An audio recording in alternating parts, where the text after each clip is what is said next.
Excelsior news में आप सभी का स्वागत है। मैं हूं रितेश गुप्ता। दर्शकों, जैसे कि हम सब जानते हैं कि जैसे जैसे हमारी एज बढ़ती जाती है तो कई तरह की बीमारियों के गिरफ्त में जो है हम लोग आना शुरू हो जाते हैं।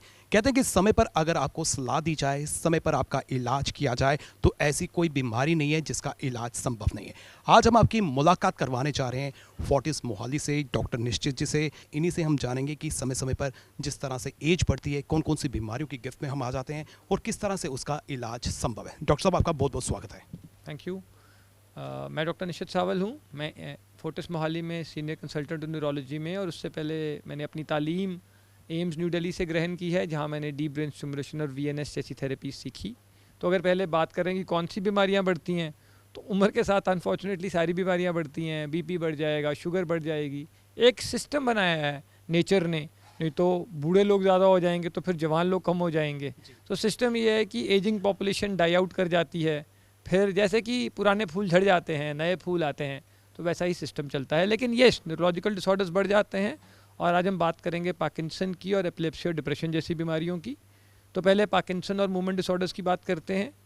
तो ये वो बीमारियां हैं जिसमें पेशेंट का हाथ कांपेगा, या पेशेंट अपने एक साइड घसीट के चलेगा, या चलते चलते गिर जाएगा। तो इन बीमारियों में इनिशियली तो हम दवा देते हैं और दवा का असर भी आता है, लेकिन कुछ दिनों बाद या तो दवा का असर आना कम हो जाता है, या पेशेंट बोलते हैं कि जितनी देर असर रहता था उतनी देर असर नहीं रहता है। तो फिर डीप ब्रेन स्टिमुलेशन पिक्चर में आता है।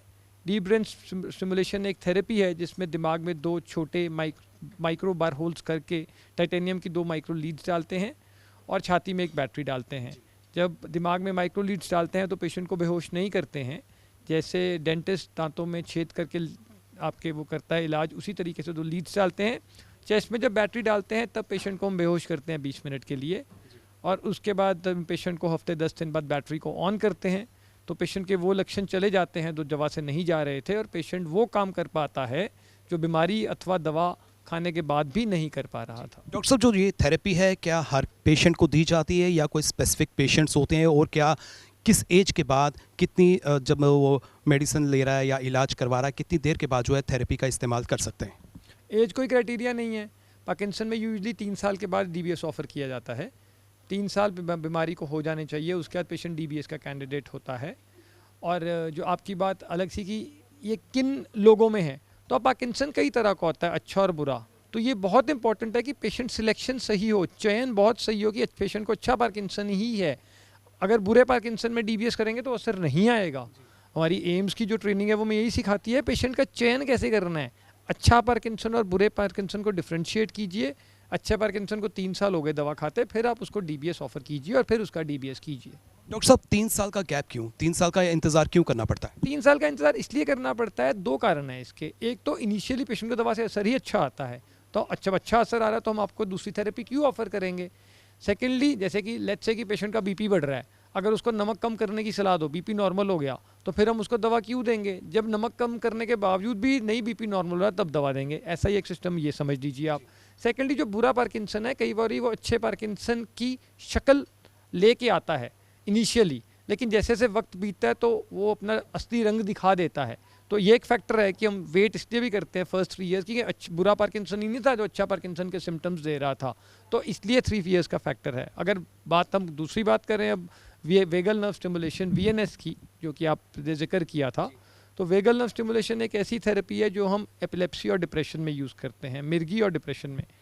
अब सारे जानते हैं कि ये जो कोविड पैंडमिक आया था इसका डिप्रेशन बहुत बढ़ गया है। वैसे भी हमारी लाइफ ऐसी हो गई है कि काम बढ़ गया है, स्ट्रेस बढ़ गए हैं, तो डिप्रेशन बहुत बहुत कॉमन है। इनफैक्ट आई पर्सनली फील दुनिया की सबसे तेज़ी से बढ़ती हुई और सबसे ज़्यादा इस्टेब्लिश्ड इलनेस अकेलापन यानी डिप्रेशन ही है। तो डिप्रेशन में वीएनएस उन लोगों के लिए यूज़ होता है जो 6 महीने से दवा खा रहे हैं और 6 महीने से 2 एंटी डिप्रेसेंट खाने के बाद भी उनका मूड ठीक नहीं है, तो वीएनएस उनके लिए एक एफडीए अप्रूव्ड थेरेपी है जो कि उनको हेल्प करती है। वीएनएस एक बहुत छोटा प्रोसीजर है। पेशेंट को सुबह एडमिट करके शाम को छुट्टी की जाती है। लेफ्ट साइड ऑफ चेस्ट में 1 रुपये के सिक्के जितनी एक बैटरी डलती है, और ऊपर एक तार को एक नस, वेगस नस के इर्द लपेट दिया जाता है। 1-1 सेंटीमीटर के 2 कट लगते हैं और पेशेंट को शाम को घर भेज दिया जाता है। मिर्गी में भी मिर्गी यानी एपिलेप्सी में भी उन्हीं लोगों के लिए है जो 6 महीने से 2 दौरे की दवा खा रहे हैं और उनके दौरे नहीं रुक रहे, तो then they are candidates for VNS. दोनों थेरेपीज की बात करें तो क्या कॉस्ट जो है एक पेशेंट को पे करनी पड़ती है? डीबीएस की जो थेरेपी है, जो मेन कॉस्ट है इम्प्लांट का, वीएनएस में भी सेम ही है, मेन कॉस्ट तो इम्प्लांट का है, बिकॉज ये एक्चुअली इम्प्लांट नहीं है। ऐसा नहीं है कि ये एक सिंपल मेटल की रॉड है, ऐसा कुछ है। These are micro computers with micro electrodes. तो जो इसका वीएनएस का कॉस्ट है वो भी रफली 7 लाख के करीब है, और डीबीएस का भी 7 लाख के करीब है। हालांकि मैक्सिमम इंश्योरेंस, ईसीएचएस वगैरह इन्हें कवर करते हैं, पर यस, क्योंकि डिवाइसेस ही माइनेचराइज्ड हैं। जैसे कि एप्पल का आईफोन नॉर्मली 50,000 से ऊपर का आता है, क्योंकि उसमें कुछ माइनेचराइजेशंस की गई होती हैं। तो ये बायो कंपैटिबल है, आपके शरीर के अंदर जाने हैं, और ऐसा नहीं है कि इसकी बैटरी रन आउट कर जाए। मल्टीपल चेकिंग्स होती हैं, तो ये कॉस्ट की वजह है इनकी।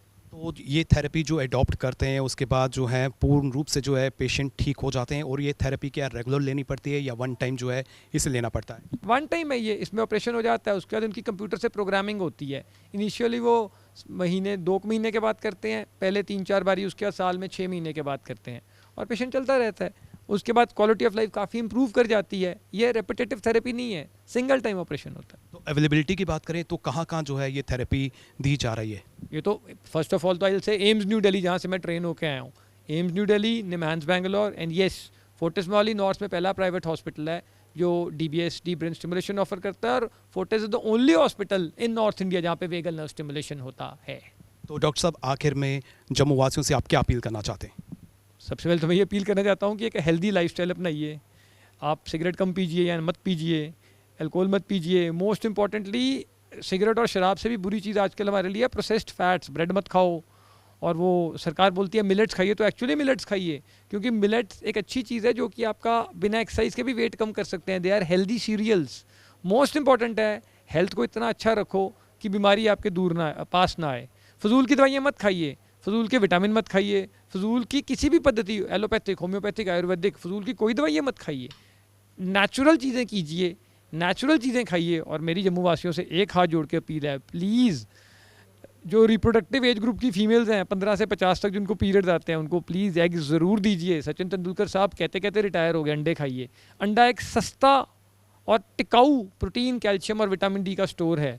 तो जो वेजिटेरियंस भी हैं, जैसे जैसे उनका धर्म अलाउ करता है, पर्सनली फील कि एक एग खासकर घर की महिलाओं को ज़रूर देना चाहिए। Thank you. बहुत बहुत शुक्रिया डॉक्टर साहब, आपने हमें कीमती समय दिया, और जिस तरह से काफ़ी महत्वपूर्ण जानकारियां जो हैं डॉक्टर साहब ने हमारे साथ साझा की हैं, आपके तक जो हमने पहुंचाई है। हमें उम्मीद है कि आप अपनी डेली रूटीन में जो है इसे अडॉप्ट करेंगे, और अगर आपको ज़रूरत पड़ती है तो इन थेरेपीज़ को भी जो है आप अडॉप्ट करेंगे। इन थेरेपीज़ की तरफ भी जो है आप अपना रुझान आगे बढ़ाएंगे और कदम आगे बढ़ाएंगे। फिलहाल नितिन कनोत्रा और मुझे यानी कि रितेश गुप्ता को दीजिए इजाज़त, और आप देखते रहें एक्सेलशियन न्यूज़।